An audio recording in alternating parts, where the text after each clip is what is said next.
धृतराष्ट्र, पांडु और विदुर के लालन पालन का भार भीष्म के ऊपर था। तीनों पुत्र बड़े होने पर विद्या अध्ययन के लिए गए। धृतराष्ट्र बल विद्या में, पांडु धनुर्विद्या में तथा विदुर धर्म और नीति में निपुण हुए। युवा होने पर धृतराष्ट्र अंधे होने के कारण राज्य के उत्तराधिकारी न बन सके। विदुर दासी पुत्र थे, इसलिए पांडु को ही हस्तिनापुर का राजा घोषित किया गया। भीष्म ने धृतराष्ट्र का विवाह गांधार की राजकुमारी गांधारी से कर दिया। गांधारी को जब ज्ञात हुआ कि उसका पति अंधा है तो उसने स्वयं अपनी आंखों पर पट्टी बांध ली।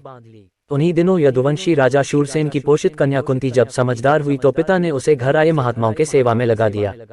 पिता के अतिथि गृह में जितने भी साधु महात्मा, ऋषि मुनि आदि आते, कुंती उनकी सेवा मन लगाकर किया करती थी। एक बार दुर्वासा ऋषि आए, कुंती ने उनकी भी मन लगाकर सेवा की। कुंती की सेवा से प्रसन्न होकर दुर्वासा ऋषि ने कहा, पुत्री, मैं तुम्हारी सेवा से अत्यंत प्रसन्न हुआ, अतः तुमको एक ऐसा मंत्र देता हूँ जिसके प्रयोग से तुम जिस भी देवता का स्मरण करोगी वह तत्काल तुम्हारे समक्ष प्रकट होकर तुम्हारी मनोकामना पूर्ण करेगा। इस प्रकार दुर्वासा ऋषि कुंती को मंत्र प्रदान करके चले गए। एक दिन कुंती ने उस मंत्र की सत्यता की जांच करने के लिए एकांत स्थान पर बैठकर उस मंत्र का जाप कर सूर्यदेव का स्मरण किया। उसी क्षण सूर्यदेव वहां प्रकट होकर बोले, देवी, मुझे बताओ कि तुम मुझसे किस वस्तु की अभिलाषा करती हो, मैं तुम्हारी अभिलाषा अवश्य पूर्ण करूंगा। इस पर कुंती ने कहा, हे देव, मुझे आपसे किसी भी प्रकार की अभिलाषा नहीं है, मैंने तो केवल मंत्र की सत्यता परखने के लिए ही उसका जाप किया है। कुंती के इन वचनों को सुनकर सूर्यदेव बोले, हे देवी, मेरा आना व्यर्थ नहीं जा सकता, अतः मैं तुम्हें एक अत्यंत पराक्रमी तथा दानशील पुत्र प्रदान करता हूँ। इतना कहकर सूर्यदेव अंतर्ध्यान हो गए। उधर कुंती ने यह बात लज्जावश किसी को नहीं बताई। समय आने पर उसके गर्भ से कवच कुंडल धारण किए एक पुत्र उत्पन्न हुआ। कुंती ने उसे एक टोकरी में रखकर रात्रि बेला में गंगा नदी में बहा दिया। वह बालक बहता हुआ उस स्थान पर पहुंचा जहां पर धृतराष्ट्र का सारथी अधृत अपने अश्व को गंगा नदी में जल पिला रहा था। उसकी दृष्टि कवच कुंडलधारी शिशु पर पड़ी। अधृत निसंतान था, इसलिए उसने बालक को अपने छाती से लगा लिया और घर ले जाकर उसे अपने पुत्र की तरह लालन पालन करने लगा। उस बालक के कान अति सुंदर थे, इसलिए उसका नाम कर्ण रखा गया। कुमार अवस्था से ही कर्ण की रुचि अपने पिता अधृत के समान रथ चलाने की बजाय युद्धकला में अधिक थी। कर्ण और उसके पिता अधृत द्रोणाचार्य से मिले, जो कि उस समय युद्धकला के सर्वश्रेष्ठ आचार्यों में से एक थे। उनसे आग्रह किया कर्ण को अपना शिष्य बनाकर शिक्षा प्रदान करें। द्रोणाचार्य उस समय कुरु राजकुमारों को शिक्षा दिया करते थे। उन्होंने कर्ण को शिक्षा देने से मना कर दिया, क्योंकि कर्ण एक सारथी पुत्र था और द्रोण केवल क्षत्रियों को ही शिक्षा दिया करते थे। द्रोणाचार्य की असहमति के उपरांत कर्ण ने परशुराम से संपर्क किया, जो कि केवल ब्राह्मणों को ही शिक्षा दिया करते थे। कर्ण ने स्वयं को ब्राह्मण बताकर परशुराम से शिक्षा का आग्रह किया। परशुराम ने कर्ण का आग्रह स्वीकार किया और कर्ण को अपने समान ही युद्धकला और धनुर्विद्या में निपुण किया।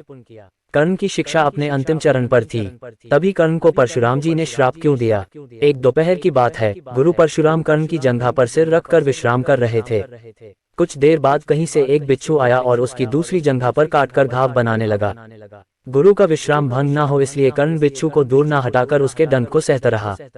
कुछ देर में गुरुजी की निद्रा टूटी और उन्होंने देखा कि कर्ण की जांघ से खून बह रहा है।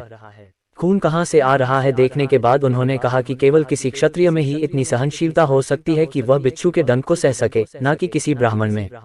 तभी परशुराम जी ने उसे मिथ्या वचनों यानी झूठ बोलने के लिए श्राप दे दिया। जब भी कर्ण को उनकी दी हुई शिक्षा की सर्वाधिक आवश्यकता होगी, उस दिन वह उसके काम नहीं आएगी। कर्ण, जो कि स्वयं भी ये नहीं जानता था कि वह किस वंश से है, उन्होंने अपने गुरु से क्षमा मांगी और कहा कि उसके स्थान पर यदि कोई और शिष्य भी होता तो वो भी यही करता। यद्यपि कर्ण को क्रोधवश श्राप देने पर उन्हें ग्लानि हुई, पर वे अपना श्राप वापस नहीं ले सकते थे।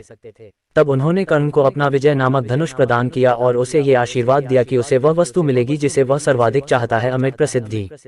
कुछ लोक कथाओं में माना जाता है कि बिच्छू के रूप में स्वयं इंद्र थे, जो उसकी वास्तविक क्षत्रिय पहचान को उजागर करना चाहते थे। परशुराम जी के आश्रम से जाने के पश्चात कर्ण कुछ समय तक भटकता रहा। दूसरा श्राप धरती माता से मिला। एक बार कर्ण किसी काम से बाहर गए थे, तभी रास्ते में उन्हें एक छोटी सी कन्या मिली जो लगातार रो रही थी। कर्ण ने उससे रोने का कारण पूछा तो उसने बताया कि मेरा सारा दूध गिर गया है, अब मैं घर कैसे जाऊंगी, मुझे बहुत डांट पड़ेगी। इस पर कर्ण को दया आ गई और उसने अपनी शक्ति से धरती का सीना निचोड़कर वो सारा दूध निकाल दिया।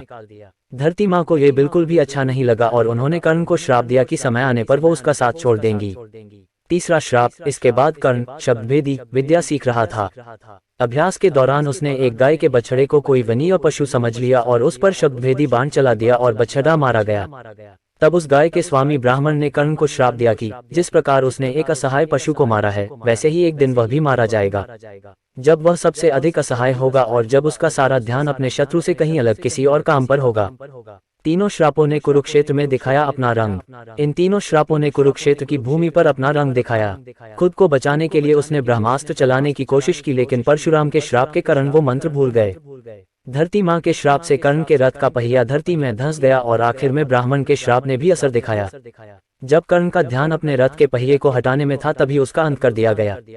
इस तरह कर्ण को मिले ये 3 श्राप उसके लिए प्राणघाती साबित हुए। दोस्तों, आपको हमारी ये पौराणिक कथा कैसी लगी हमें कमेंट करके जरूर बताएं। और हमारे चैनल को सब्सक्राइब करें, नोटिफिकेशन को ऑन कर ले, जिससे हमारी वीडियो सबसे पहले आपके पास पहुंचे। धन्यवाद।